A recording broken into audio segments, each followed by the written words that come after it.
huge crowd turned out on the 16th of July on the Promenade des Anglais in Nice to mourn the loss of life in yet another terrorist attack on French soil.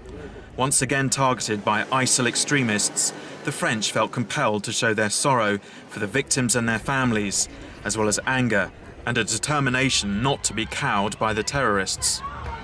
2 days previously, on the 14th of July national holiday, a truck driven by a radicalized French resident from Tunisia had driven into a crowd of holidaymakers. 86 people from 19 different countries died in the carnage, including 15 children. The oldest victim was a 92-year-old Italian, the youngest a local girl aged 2. The month before, France had again been the target because of its participation in the war on radical Islam in Syria and Iraq. Police officers Jean-Baptiste Salvin and Jessica Schneider were murdered in their home by an attacker claiming allegiance to ISIL.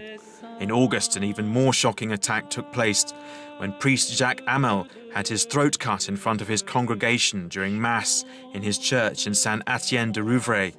ISIL claimed responsibility.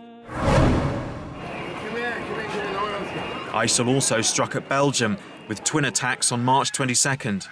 At 7:58 in the morning, 2 bombs exploded in the departure hall of Zaventem International Airport in Brussels.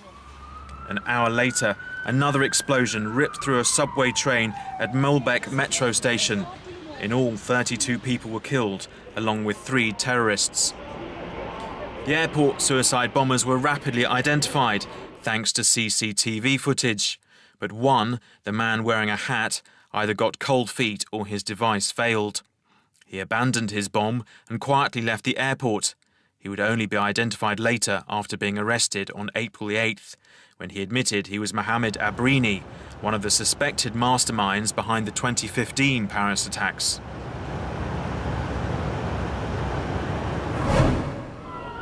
Turkey has also suffered from a wave of attacks. Ankara was hit by 2 car bombs in February, killing 62 in the capital's administrative district.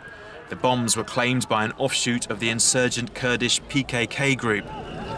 Istanbul didn't escape the bloodshed either. In March, a suicide bomber attacked a popular pedestrian precinct, killing 5 people. In June, a car bomb was used, exploding as a police bus passed by in Istanbul's tourist heart, killing 11 people. And in June, Istanbul's Ataturk International Airport was attacked. 3 suicide bombers opened fire in the entrance hall before blowing themselves up. The police managed to shoot 2 of them before they detonated their devices, but were not able to stop the massacre attributed to ISIL. 45 people died.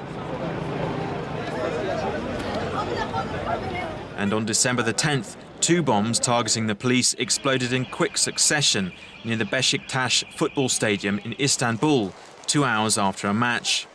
At least 48 people were killed, including 30 police officers.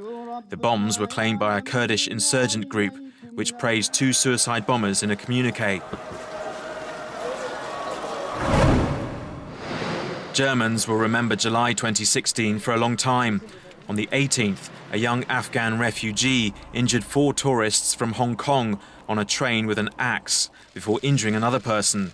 He was shot dead by police, and it was the first attack in Germany linked to ISIL.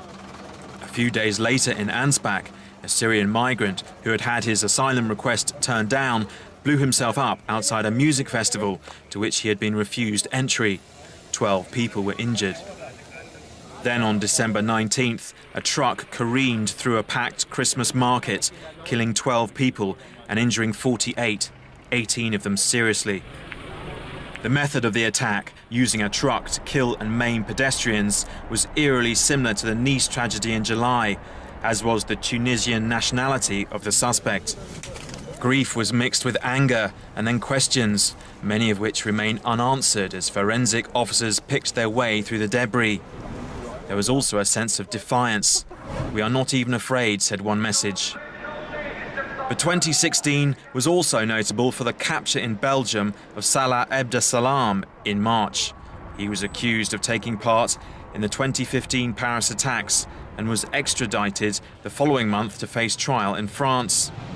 In the worst of the year's attacks, a total of 130 people had died in the streets of central Paris and the Bataclan concert venue, which has only just reopened following a memorial concert on October the 13th.